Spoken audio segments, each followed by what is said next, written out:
창세기 10장 1절에서 32절까지입니다. 저와 여러분이 한 절씩 읽도록 하겠습니다. 노아의 아들 셈과 함과 야벳의 족보는 이러하니라. 홍수 후에 그들이 아들들을 낳았으니 야벳의 아들은 고멜과 마곡과 마대와 야완과 두발과 메섹과 디라스요.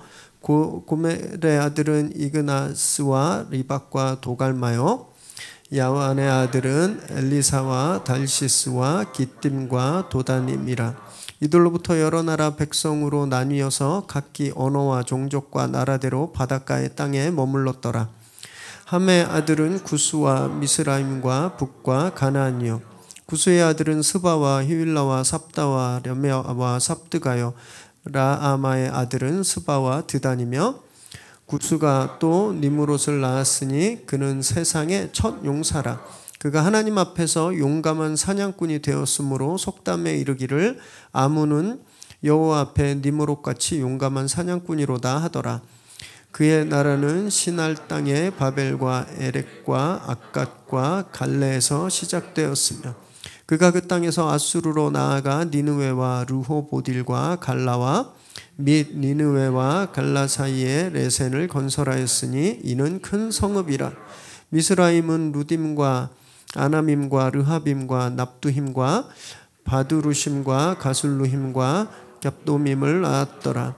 가술루임에게서 블레셋이 나왔더라. 가나안은 장자 시돈과 헷을 낳고 또 여부스 족속과 아모리 족속과 기르가스 족속과 히위 족속과 알과 족속과 신 족속과 아르와 족속과 스말 족속과 하마 족속을 낳았더니 이후로 가나안 자손의 족속이 흩어져 나아갔더라. 가나안의 경계는 시돈에서부터 그라를 지나 가사까지와 소돔과 고모라와 아드마와 스보임을 지나 라사까지였더라. 이들은 함의 자손이라 각기 족속과 언어와 지방과 나라대로였더라. 셈은 에벨 온 자손의 조상이요 야벳의 형이라. 그에게도 자녀가 출생하였으니 셈의 아들은 엘람과 아수르와 아르박삭과 룩과 아람이요. 아람의 아들은 우수와 홀과 게델과 마스며 아르박삿은 셀라를 낳고 셀라는 에벨을 낳았으며 에벨은 두 아들을 낳고 하나의 이름을 벨렉이라 하였으니 그때 세상이 나뉘었으며 벨렉의 아우의 이름은 욕단이며 욕단은 알로닥과 셀렙과 하살마웻과 예라와 하도림과 우살과 디글라와 오발과 아비마엘과 스바와 오빌과 하윌라와 요밥을 낳았으니 이들은 다 욕단의 아들이며 그들이 거주하는 곳에 메사에서부터 스발로 가는 길의 동쪽 산이었더라. 이들은 셈의 자손이니 그 족속과 언어와 지방과 나라대로였더라. 이들은 그 백성의 족보에 따르면 노아 자손의 족속들이요 홍수 후에 이들에게서 그 땅의 백성들이 나뉘었더라. 아멘. 오늘 우리에게 주신 하나님의 말씀입니다. 과학기술이 발달하고 또 정보 공유 스피드가 빨라지면서 세계는 점점 가까워졌죠. 이제 정보를 몇 초 안에 지구 반대편에 있었던 일들은 실시간으로 공유하는 그런 시대가 되었습니다. 나라들 사이에 또 사람들 사이에 차이점 이런 다른 점들 옛날에는 그게 혐오고 공격의 대상이었는데 서로 가까워지고 알다 보니까 이제 객관적으로 서로를 더 잘 이해할 수 있게 되었어요. 그래서 지금은요 나와 다르다고 해서 무조건 배척하고 나하고 다른 음식을 먹는다고 나하고 다른 언어를 쓴다고 그렇게 배척하고 차별하는 것은 세계적으로 볼 때 보편 윤리에 어긋난 것이 되었습니다. 이제 그 어느 나라도 그것을 옳다고 말하지 않은 세상이 되었어요.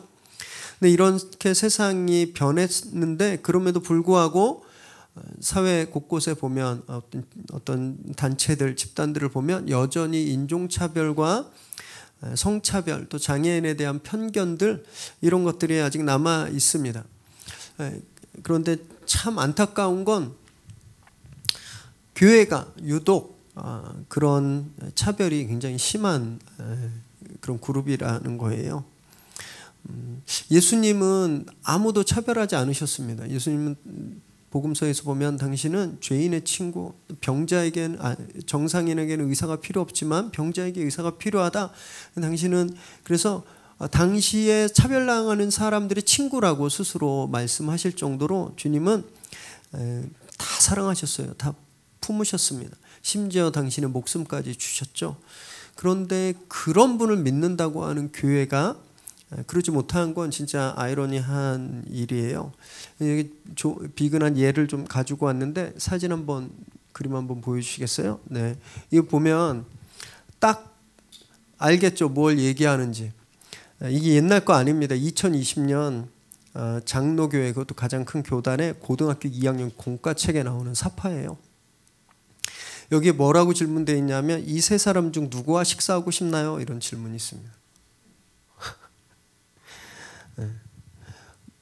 가운데 있는 사람 서양 사람이겠죠. 오른쪽에 있는 사람 뭐 베트남 또는 중국 사람 같은데, 그 사람들은 칼, 포크, 뭐 젓가락 이렇게 나름대로 옷도 입고 음식을 그렇게 먹는데, 그 왼쪽에 있는 아프리칸이죠. 맨손으로 토인처럼 그려놓은 거예요. 우리가 흔히 착각하는데 아프리카를 한 나라로 생각하는 경우가 되게 많아요. 아프리카에 몇 개국이 있는지 아세요? 55개국이 있습니다.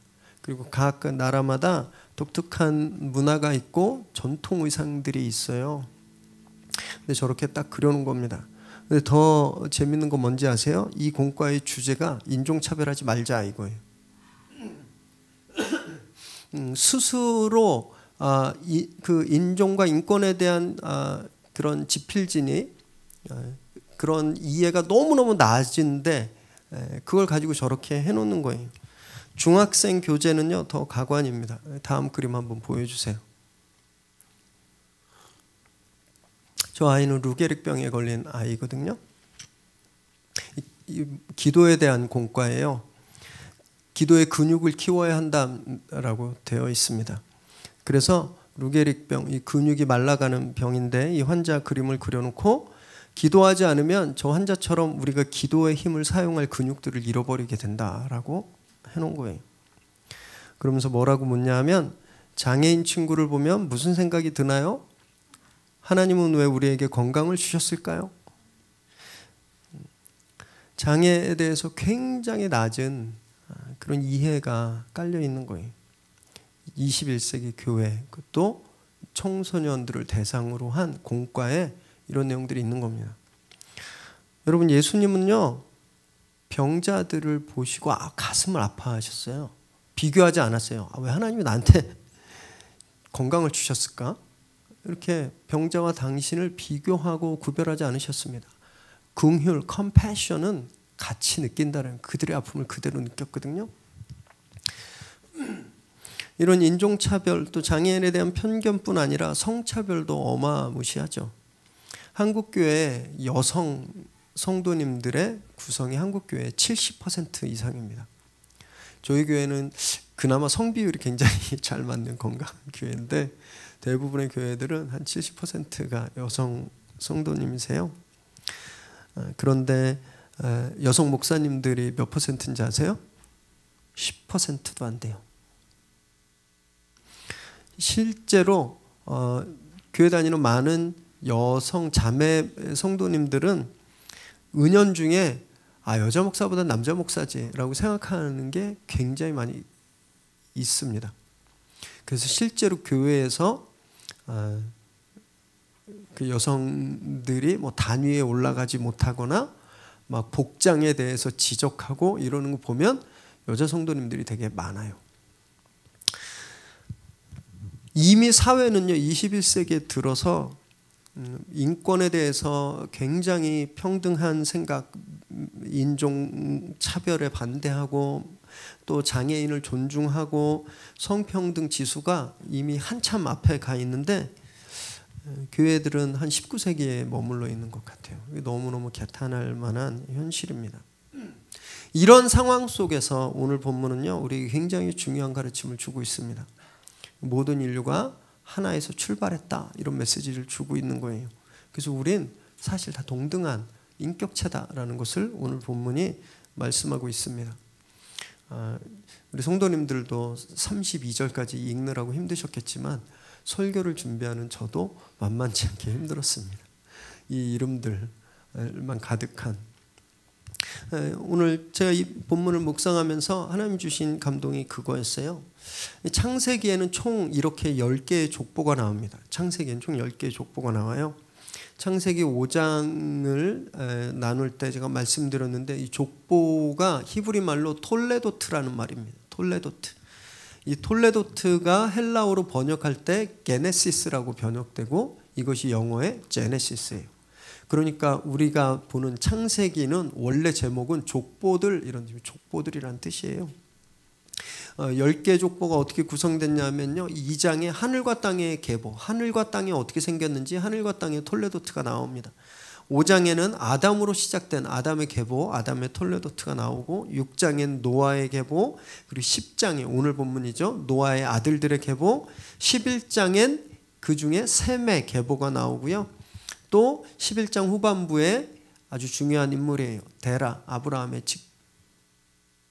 직접적인 조상인데 데라의 족보가 나오고, 그리고 한참 후에 25장에선 이스마엘의, 그리고 이삭의 계보들이 나옵니다. 그리고 36장에 에서의 계보가 나오고 37장에 야곱의 계보, 이렇게 10개의 계보가 창세기의 뼈대를 이루고 있어요. 오늘 본문은요, 그 이 10개 중에 네 번째 노아의 아들들의 계보입니다. 그런데 오늘 본문을 읽으시면서 관찰력이 있으신 분들은 좀 이거 이상하다라는 걸 좀 깨달으셨을 텐데, 홍수 전에 아담의 계보가 쭉 나올 때 그분들의 평균 수명이 몇 살이었는지 아세요? 900살 정도 됐습니다. 무드셀라 970 몇 살인가 이렇게 살았잖아요. 거의 1000살 가까이. 홍수 전에 아담의 계보는요, 평균 수명이 900살이에요. 그런데 오늘 노아의 아들들의 계보의 평균 수명을 계산하면 정확히 절반입니다. 450살. 어떤 분들은 이걸요, 진짜 굉장히 신박하게 해석합니다. 아마 분명히 들어보셨을 거예요. 노아의 홍수 때 어떤 일이 일어났죠? 지구를 둘러싼 궁창의 물이 다 쏟아져 들어왔죠. 그러니까 홍수 전에는 그 물이 지구를 둘러싸고 있었어요. 그래서 우주에서 오는 자외선, X선, 감마선, 이런 나쁜 우주의 기운들, 이 나쁜 광선들을 이 물띠가 다 반사시켰다는 거예요. 그래서 지구 안엔 생명이 장수할 수 있는 그런 환경이 되었다라고 이야기합니다. 들어보셨을 거예요. 그래서 900살까지 살 수 있었는데 지금 홍수가 났잖아요. 그러니까 이 물띠가 없어졌죠. 그러니까 나쁜 광선들이 막 땅으로 쏟아져 들어오는 거예요. 그래서 우리 피부를 상하게 하고 우리를 빨리 늙게 하고, 그래서 수명이 반으로 뚝 줄었다라고 말합니다. 진짜 엄청나게 획기적인 학설이에요. 그리고 나중에 족보들을 보잖아요. 수명이 더 짧아져요. 꼭 진짜인 것 같죠. 또 어떤 분들은요, 이게 음식 때문이라고 해석도 합니다. 노아에게 하나님이 처음으로 무엇을 허락하셨어요? 고기 먹는 거, 육식. 그죠? 너무 감사하시잖아요. 육식을 허락하셨는데, 그래서 이 장에 부담이 왔다라는 거예요. 이렇게 풀만 먹고 땅에서 나는 이런 과일 먹을 때는 몸에 좋은 비타민도 풍부하고 장이, 소화기관이 부담이 없어서 오래 살 수 있었는데, 이 고기를 먹기 시작하니까 이 장에 독소가 쌓이고, 그래서 그래서 수명이 줄어들었다. 제가 드린 말씀은 농담 아니에요. 지금도 교회마다 다니면서 특강하는 분들이 실제로 이렇게 이야기하고 있습니다. 그래서 제가 기회가 되는 대로 설교나 성경 공부를 통해서 성경을 진짜 잘 공부하시고 묵상하시라고 계속 강조드리는 이유가 바로 이런 거예요. 그래야 이런 뇌피셜에 현혹당하지 않습니다. 여러분, 우리나라만 해도요, 우리나라 평균 수명이 1960년에 52.4세였어요. 우리나라 국민 평균 수명이. 70년에는요 63.2세. 보건복지부 기록에 다 나와 있습니다. 87년에는 70세, 95년엔 73.5세, 10년 주기로 계속 평균 수명이 늘어나고 있거든요. 작년 2019년에 평균 수명이 몇 살이었는지 아세요? 83.1세였어요. 평균 수명이 늘고 있어요? 이상하죠. 오존층이 계속 파괴되고 있어서 그 안 좋은 그 광선들이 더 많이 들어오고 환경 오염과 공기 오염과 막 미세먼지로 더 생명이 살아가기 어려운 환경이 되어 오고 있는데 평균 수명은 늘어나고 있어요. 60년 전보다 30년 더 살고 있어요, 우리가. 신기하죠. 혹시 우리 모르게 지구 바깥 궁창에 물이 지금 모이고 있는 걸까요? 그래서 그 물들이 나쁜 광선을 막 막아줘서 우리 수명이 늘어나고 있습니까? 육식도 마찬가지예요. 지금 현재 전 세계 고기 소비량은요, 과거의 그 어느 때보다 비교할 수 없을 정도로 엄청 많이 먹고 있어요, 고기. 그런데 늘잖아요, 평균 수명이. 여러분, 수명은요, 의학과 관계가 있고 과학과 관계가 있는 거예요. 그래서 그런 아까 예를 들었던 그런 뇌피셜 무슨 말인지 아시죠? 오피셜이 아니라 자기 뇌에서 나온 오피셜. 그래서 뇌피셜이란 말인데, 그런 강의하시는 분들께는 진짜 미안한데요. 성경은요, 수명에 관심이 전혀 없습니다. 이 사람들이 몇백 년 살고 이게 성경이 관심이 없어요. 그래서 그냥 짧게 기록하고 넘어가는 거예요. 성경이 이 족보들을 통해서 이들의 삶을 통해서 진짜 보여주고자 하는 것은요, 단 하나입니다. 죄를 지으면 죽는다는 거예요. 죄를 지으면 죽는다는 거. 그래서 계속 죽었다는 이야기가 나오잖아요. 죽음이 점점 빨라지고 있어요. 옛날에 한 1000살 가까이 살아야 죽음이 왔는데 이제는 한 400살 사니까 죽음이 확 와 있는 거예요. 피할 수 없는 죄의 결과인 그 죽음이 지금 속도를 높여서 우리에게 달려오고 있다. 이걸 이 족보의 평균 수명들이 우리에게 보여주고 있는 겁니다.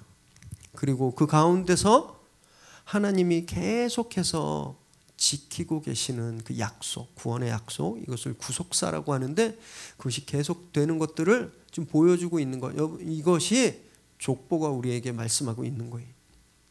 그래서 이렇게 성경을 막 진짜 신비하게 딱 떨어지게 설명하는 그런 강사나 단체는 일단 경계하시고 조심하십시오. 이단들이 이런 거 엄청 잘합니다. 박옥수가 무슨 해석해가지고 이렇게 TV 광고에도 나와요. 뭐 성경을 뭐 해석한 무슨 저거다. 신천지의 요한계시록. 이 사람들의 해설을 보면 진짜 엄청납니다. 와, 진짜 어떻게 이렇게 자기들이 만든 공식으로 진짜 딱 떨어지게 만들었는지 진짜 놀라울 정도예요. 그래서 와, 우리 교회에서는 이런 걸 들어본 적이 없네. 우리 목사님한테 이런 걸 들어본 적이 없네. 와, 막 눈이 확 열린 것 같아.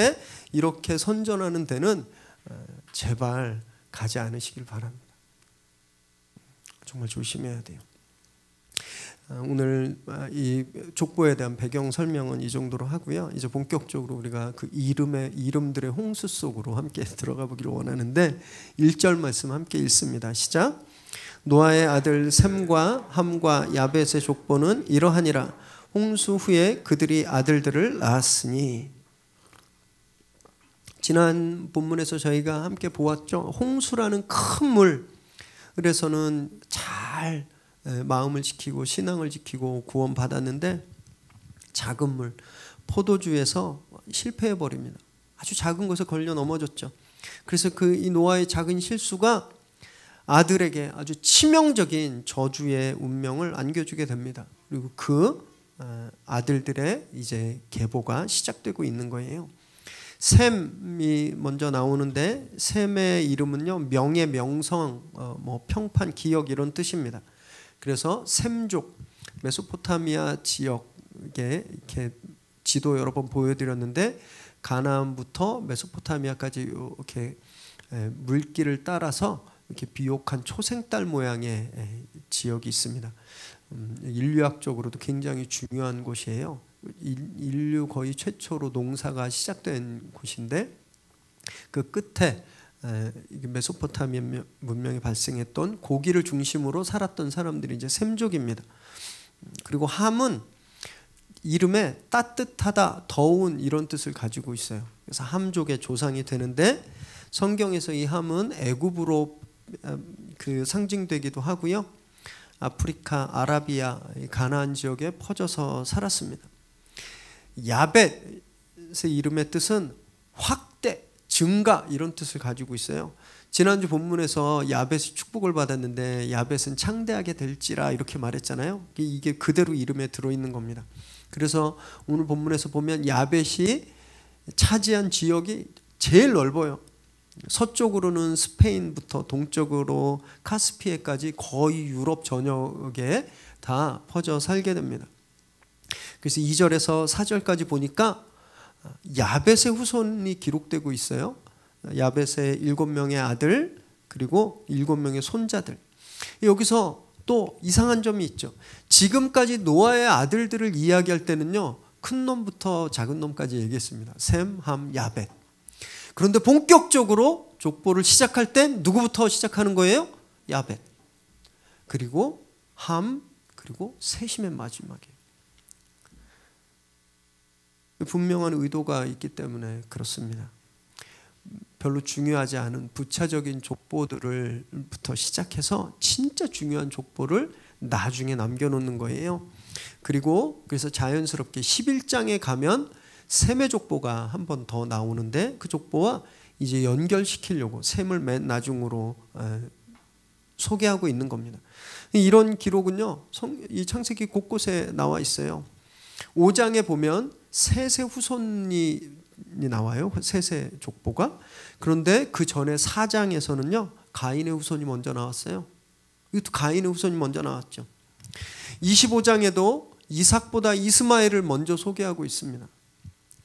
뒤로 갈수록 더 중요한 인물, 뒤로 갈수록 더 중요한 사건들이 기록되고 있는 거예요. 이것이 창세기가 기록하고 있는 굉장히 독특한 특징입니다. 생각해 보시면 창조 때도요, 그랬어요. 뒤로 갈수록 고등생물들이 만들어졌죠. 하나님의 섭리가 뒤로 갈수록, 나중으로 갈수록 더 고차원적이고 더 중요하고 의미 있는 것들로 나타나고 있다라는 것을 이 족보의 구성, 이 편집이 우리에게 그걸 보여주고 있는 겁니다. 그래서 한참 후에 바벨론 포로에서 돌아오고 나서 이 사람들이 역대기를 씁니다. 자기들의 민족의 정체성을 이제 좀 회복하기 위해서 이 역대기에도 이거하고 똑같은 순서로 말합니다. 그래서 야벳을 먼저, 그 다음에 함, 그 다음에 셋의 자손들. 여러분, 그래서 먼저 된다고 좋은 게 아니에요.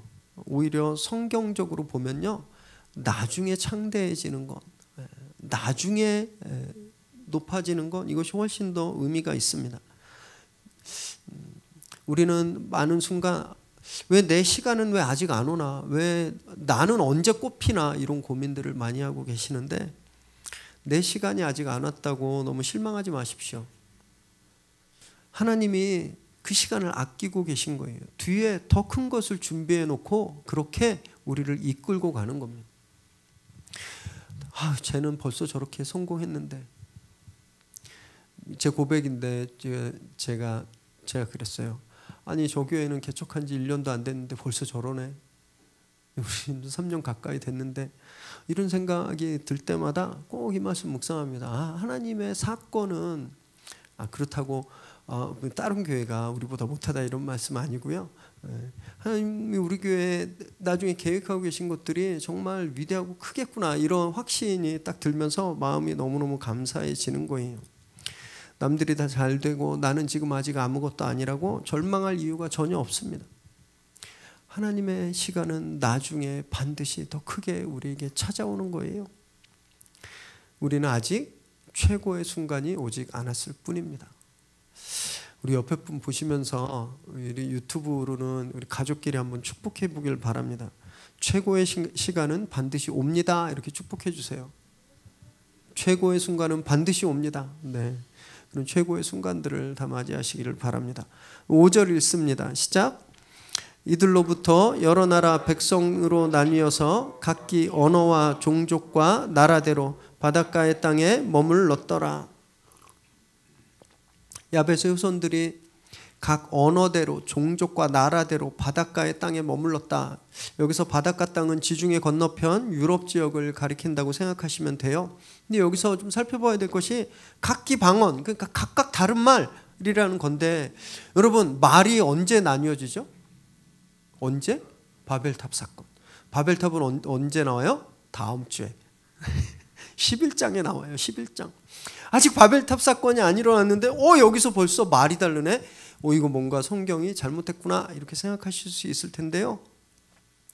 25절도 마찬가지예요. 25절에 보면 아벨이 두 아들을 낳는데 그때 세상이 나뉘었다. 이것도 바벨탑 사건을 말합니다. 그때 다 뿔뿔이 흩어지게 되잖아요. 여러분 성경이 역사책이 아니기 때문에 이런 기록들이 뒤섞여 있는 거예요. 성경은 시간 순서대로 일어나는 그런 연대기적으로 역사책이 그러듯이 무슨 2000년에는 뭐가 됐고 2005년에는 뭐가 일어났고 이런 순서적인 배열을 전혀 중요하게 생각하지 않습니다. 성경은 왜 이런 일들이 어떠한 목적으로 일어나게 되었는지 그거에 더 집중하는 그 감동의 고백서예요. 그래서 시간을 무시하는 편집들이 너무너무 많습니다. 혹시 이렇게 나는 그래도 이게 시간 순으로 좀 성경을 좀 보고 싶다 이런 마음이 있으신 분들은 연대기 성경이라고 나왔습니다. 연대기 성경. 저는 그거 보다가 덮었어요. 왜냐하면 시간별로 막 여기저기서 이제 본문들이 막 나와서 편집되어 있는 책인데 시간 순서대로 일어난 사건들을 이해하는 데는 좀 도움은 되지만 그러나 성경 각 권이 가지고 있는 아주 유니크한 감동들 있잖아요. 그건 많이 맥이 자꾸 끊어지니까 그걸 좀 찾기가 어렵더라고요. 그래서 이런 시간이 좀 틀리고 이런 것들이 나올 때는 이런 점을 좀 감안하셔서 이해하시면 되겠습니다.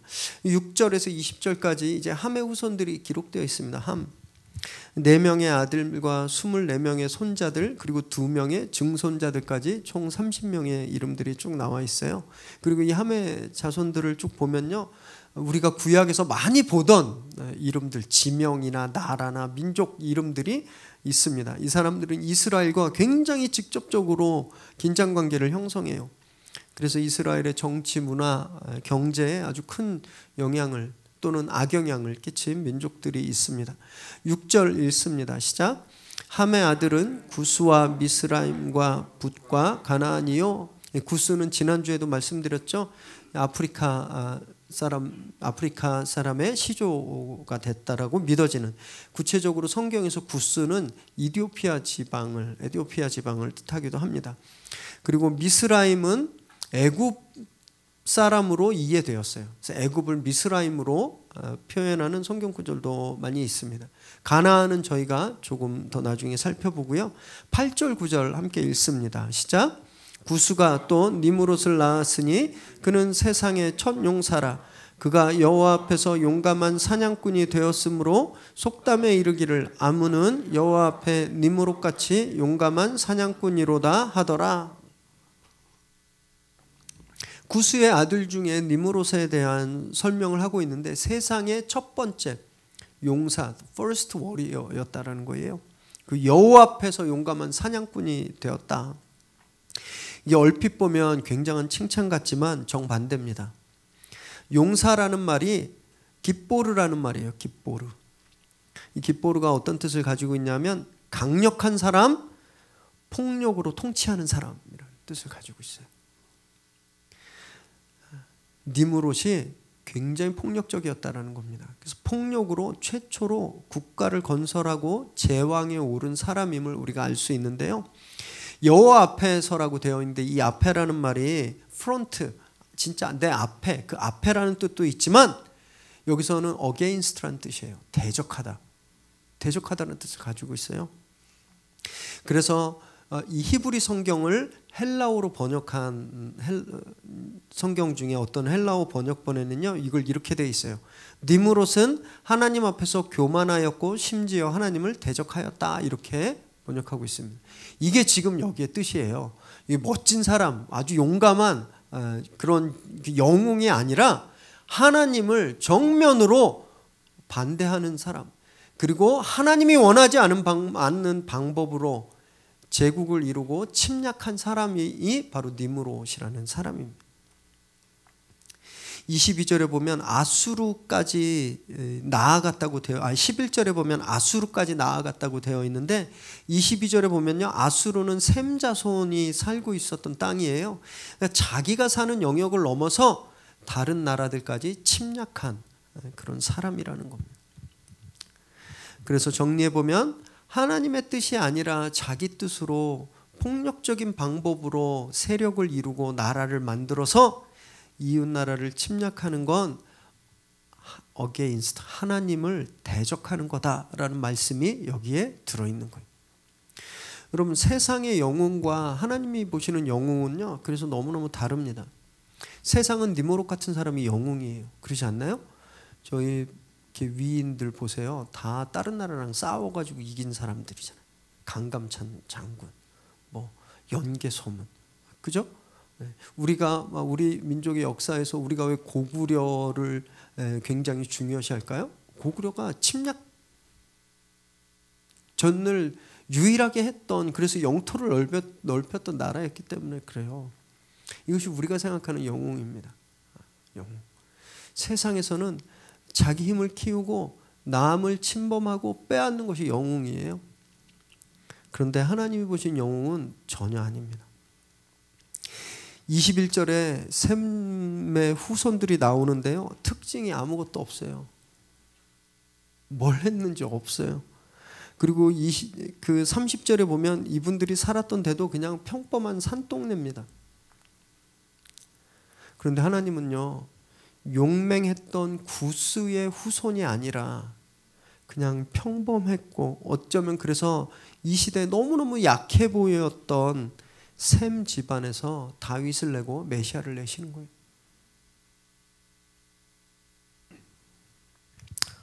여러분, 그러니까 지금 내가 힘이 없다고, 내가 막 내세울 만한 게 없다고, 아무것도 없다고 비관하지 않으셔도 됩니다. 하나님은 그거 별로 중요하게 생각하지 않으세요.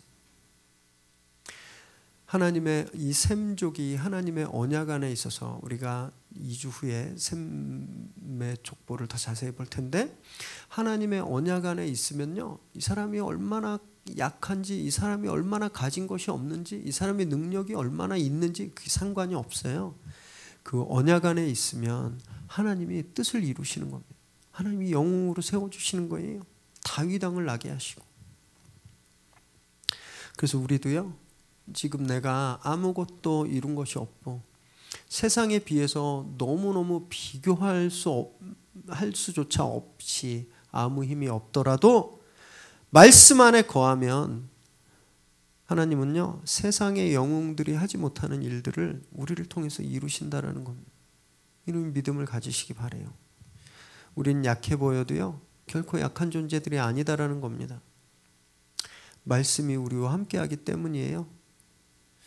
그래서 말씀을 늘 가까이 하시고, 그래서 하나님께서 기억하시는 영웅들이 되시기를 주님의 이름으로 축원합니다. 15절에서 18절까지 읽습니다. 시작. 가나안은 장자 시돈과 헷을 낳고 또 여부스 족속과 아모리 족속과 기르가스 족속과 히위 족속과 알가 족속과 신 족속과 아르왓 족속과 스말 족속과 하맛 족속을 낳았더니 이후로 가나안 자손의 족속이 흩어져 나아갔더라. 이제 가나안의 후손들이 소개되고 있는데요, 가나안이란 말은요, 카나라는 말에서 왔어요.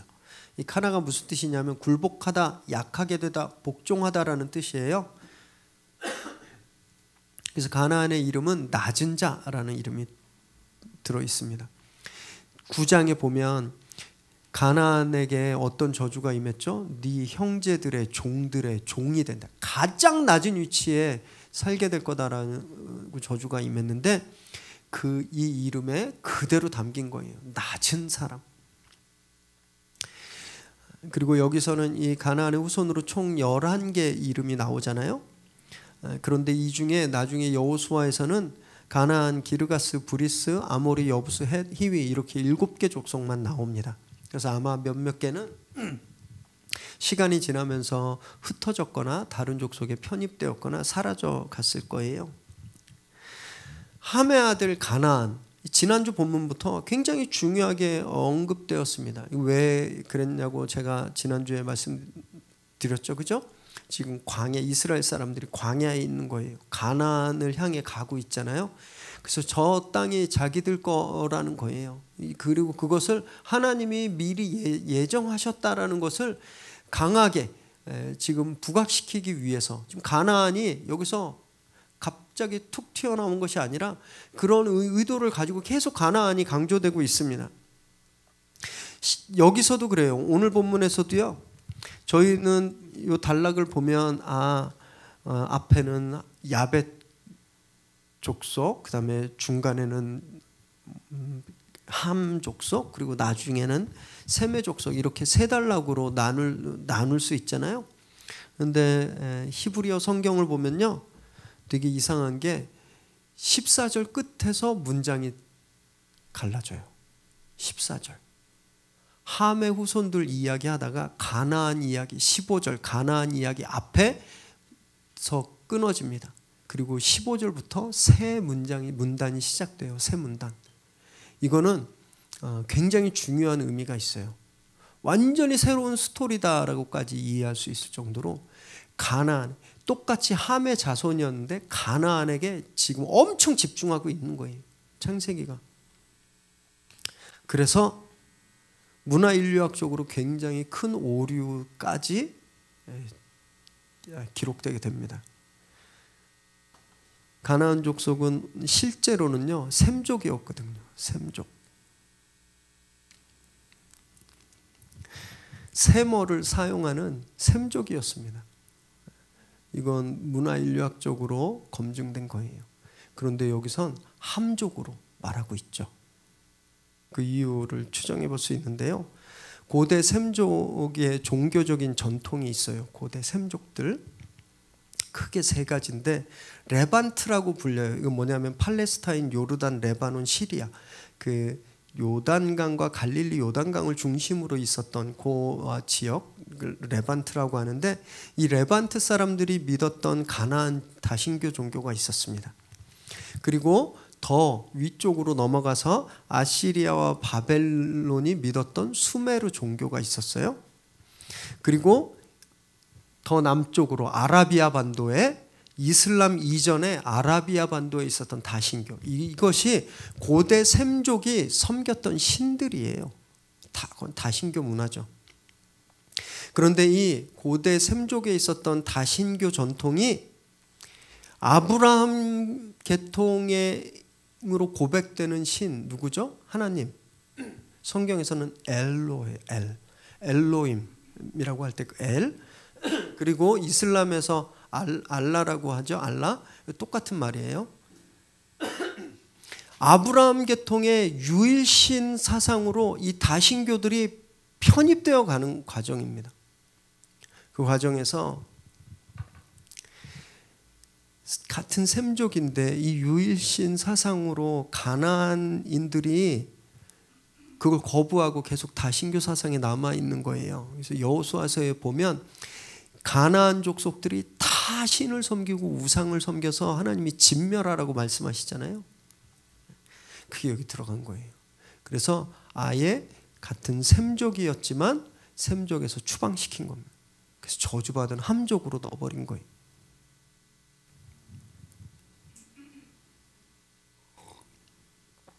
그래서 제가 계속 말씀드리잖아요.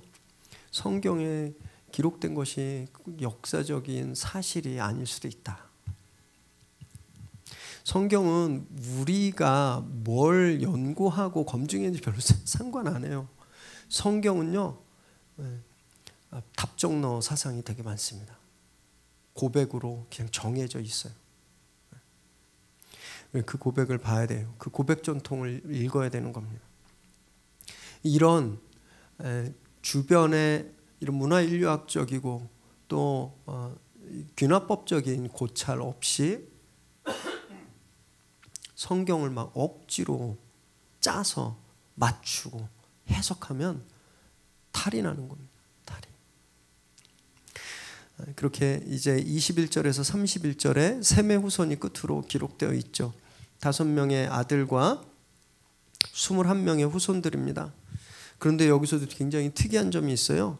딸은 함과 야벳의 후손은 아들의 이름이 먼저 나왔는데 지금 셈은 보세요. 21절 한번 읽어볼까요? 21절 시작.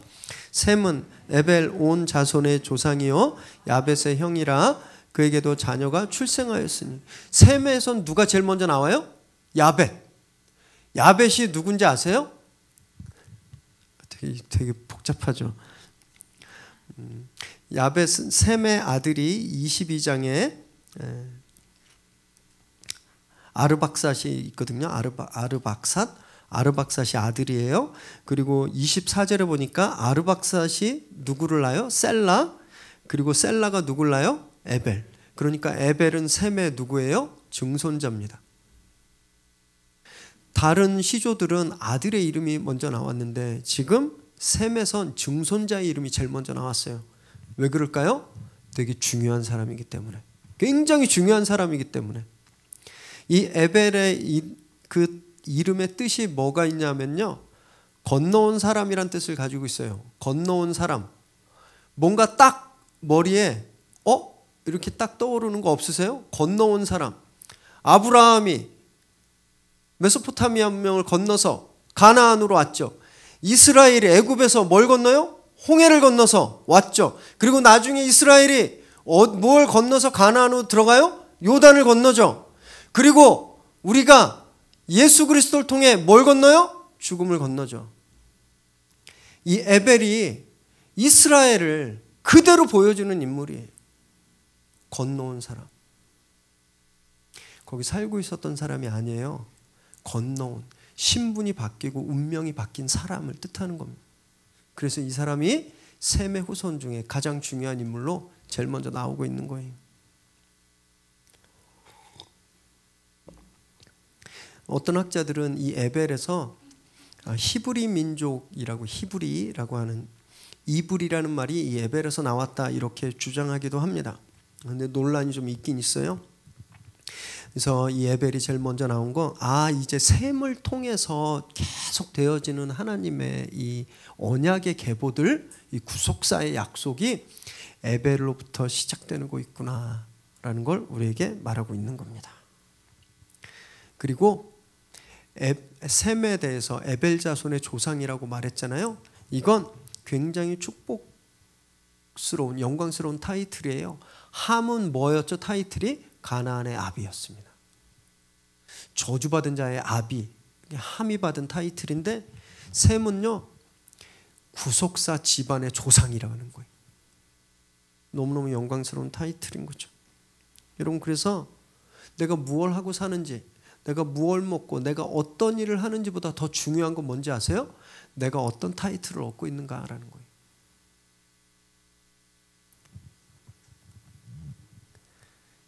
세상의 아비라는 타이틀을 얻고 있는가? 아니면 믿음의 선조라는 타이틀을 얻고 있는가? 이게 되게 중요한 겁니다. 그래서 저희가 진짜 믿음 생활 잘해야 되는 거예요. 그래서 그 믿음의 전통을 우리 자녀들에게, 우리 후대에게 잘 물려줘야 됩니다. 그래야 믿음의 선조라는 복된 타이틀을 우리가 얻게 되는 겁니다. 그런 영광스러운 이름을 다 얻게 되시기를 주님의 이름으로 축원합니다. 이제 말씀을 정리하겠는데요. 오늘 본문은요, 역피라미드 형식이에요. 세 줄기, 아들 3명. 거기에서 막 가지가 갈라져서 70개의 가지가 되죠. 그래서 족속과 지방과 나라들의 기원을 담고 있어요. 정리해보면 야벳이 14명, 함 30명, 셈 26명, 정확히 70명. 어떤 분들은 이 본문을 읽으면서 심각하게 질문해요. 한국은 어딨나요? 중국, 일본, 베트남 어디 있어요? 우린 버려진 민족인가요? 그래서 이걸 굉장히 심각하게 연구하는 분들이 또 있어요. 진짜 만나봤어요. 우리나라가 이스라엘의 단지파의 후예다. 왜냐하면 단군의 후예이기 때문에. 진짜 농담 아니에요. 논문 쓴 사람도 있어요.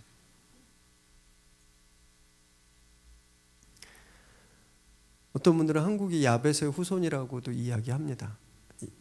일단 야벳이 넓게 퍼졌잖아요. 그래서 아시아까지 왔을 거다라고도 이야기하는데, 여러분 이런 건 성경 묵상이 아니라 그냥 판타지입니다. 판타지.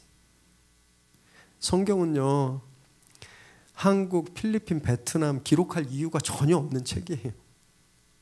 이유가 없어요. 물론 성경이 기록될 당시 이분들은 아시아에 이런 나라들이 있을 거라고 상상도 못했겠죠.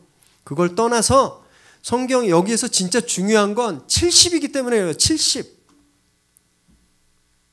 60 하나 모자라도 안 되고 하나 더 넘어도 안 됩니다. 딱 70. 이게 제일 중요해서 이 세 아들들의 족보를 딱 70으로 만들어 놓은 거예요. 70은 완전수 7의 10배수거든요. 무엇을 뜻하냐 하면 세상 모든 나라를 뜻합니다. 70이. 그리고 하나님의 섭리, 계획, 이걸 뜻하는 숫자예요. 그래서 이 지금 10장에 다 적혀져 있는 이 70의 이름들은요, 온 세계를 뜻하는 겁니다. 온 세계. 가나에 있는 사람들, 미얀마에 있는 사람들, 키르기스탄, 대한민국, 다 포함해서 온 세계에 있는 사람들을 말하는 거예요. 그래서 우리나라가 없다고 너무 슬퍼하지 않으셔도 됩니다. 억지로 우리나라가 여기 있다고 우기지 않으셔도 되는 거예요. 70이라는 의미가 그걸 다 포함하고 있기 때문에.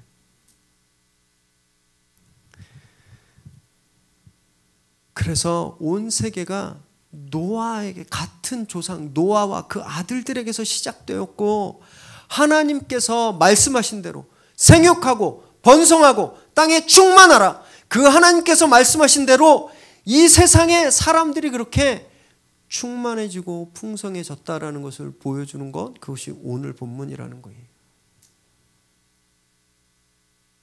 이 톨레도트를 통해서, 이 계보를 통해서 하나님이 그걸 말씀하고 있는 겁니다. 여러분, 그래서 사도 바울도 이렇게 말씀했어요. 사도행전 17장 26절 27절 읽습니다. 시작. 인류의 모든 족속을 한 혈통으로 만드사 온 땅에 살게 하시고 그들의 연대를 정하시며 거주의 한계를 한정하셨으니 이는 사람으로 혹 하나님을 더듬어 찾아 발견하게 하려 하심이로되 그는 우리 각 사람에게 멀리 계시지 아니하도다. 바울이 고백하는 겁니다. 우리는 한 혈통으로 다 이루어진 사람들이라고. 그래서 기본적으로 서로 보면서 하나님을 어렴풋이 느낄 수 있게 된다라고 말하는 겁니다. 다른 민족, 다른 나라 사람들을 통해서 하나님을 더듬어 찾을 수 있다라고 말하는 거예요. 인종, 성별 그걸 떠나서 그래서 우리는 모두 다 그런 거룩한 가치가 있는 존재들이다라고 말하고 있는 겁니다. 지난 4월 23일 날 강원도 양양의 원룸에서 화재가 났는데 혹시 아세요? 그때 미처 피하지 못하고 그곳에 있던 주민 10명을 카자흐스탄 출신의 알리 아빠르라고 하는 청년이 10명을 구해냈어요. 불타는 데 들어가서 막 배관 타고 들어가고. 그래서 몸에 2도에서 3도의 화상을 입었는데 병원에 치료를 받을 수 없었던 거예요.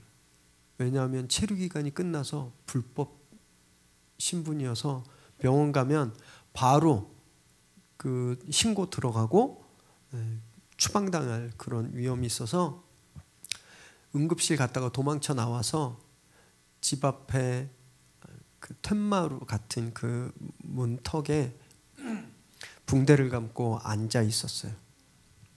그런데 그때 그 옆에 있었던 초등학교에 장선옥 교감 선생님이 이 청년을 본 거예요. 그래서 이 청년을 데리고 서울병원으로 왔습니다. 그래서 자기가 양양에서 서울로 데리고 왔어요. 그래서 자기가 보호자가 되고 후견이 될 테니까 치료해 달라고 하고, 이 사람의 신분을 회복시키기 위해서 법무부에 탄원하고 지역신문에 내고 청와대 국민청원까지 했어요. 그래서 이 친구가 얼마 전에 비자 연장을 받고 지금 영주권 심사까지 들어가 있는 상황이에요. 이 장선욱 교감 선생님을 한 라디오에서 인터뷰하는 걸 제가 듣다가 너무너무 감사했어요. 이 MC가 이분에게 법무부에서 영주권 발급도 지금 고려 중입니다 했더니, 이 교감 선생님이 그걸 듣더니 하나님 감사합니다 그러는 거예요. 그리고 막 우는 거예요.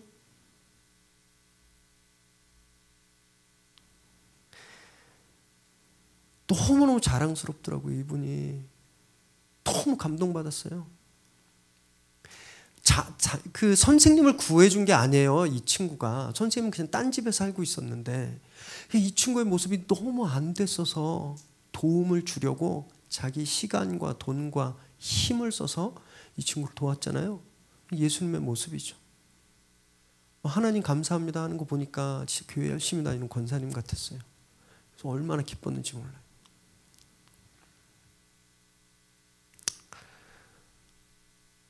그럴 사람이 얼마나 있을까?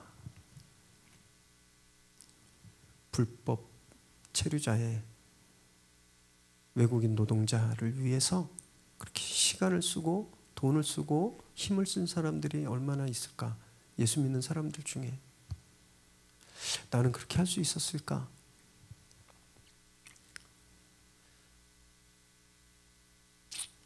많이 반성했고, 그리고 저는 이런 분이 예수를 믿는다는 거에 너무너무 기뻤습니다. 여러분, 우리나라는 이미 다문화 사회가 되었어요. 그죠? 우리 재앙자매가 성남시에 있는 학교 선생님이잖아요. 이미 굉장히 많은 아이들이 다문화 가정에 살고 있고, 우린 진짜 마트, 식당만 가도 외국에서 오신 분들을 만나잖아요. 그럼 우리가 얼마나 그분들을 존중하고 있었나요? 존중하는 모습은 했었더라도 진짜 마음으로 우리가 그들을 존중하고 있었나요? 성경은요, 모든 인류는 하나라고 말하는 거예요. 그들을 속에서 하나님의 흔적들을 발견할 수 있는 그런 가치가 있는 존재들이다 라고 오늘 말씀하고 있습니다. 우리가 진짜 그렇게 그분들을 대했는지 반성해 보아야 하는 거죠.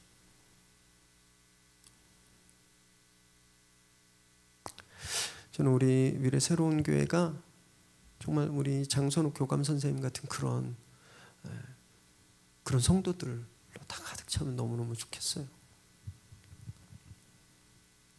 누구를 만나도 존중하고 예수님의 마음, 그 컴패션, 남의 아픔을 내 아픔으로 느끼는 그런 마음으로 서로 존중하고 돕고 세울 때, 여러분, 그때 하나님의 나라가 이루어지는 겁니다. 마트에서, 식당에서 정말 마음을 담아서 존중하시길 바라요. 우리와 다른 분들 그렇게 사랑하시기 바랍니다. 예수님의 마음으로 선대하시기 바라요. 그래서 우리 삶을 통해서 정말 선하신 예수 그리스도가 드러나고 증거되기를, 그런 삶을 사는 저와 여러분 되시기를 주님의 이름으로 축원합니다.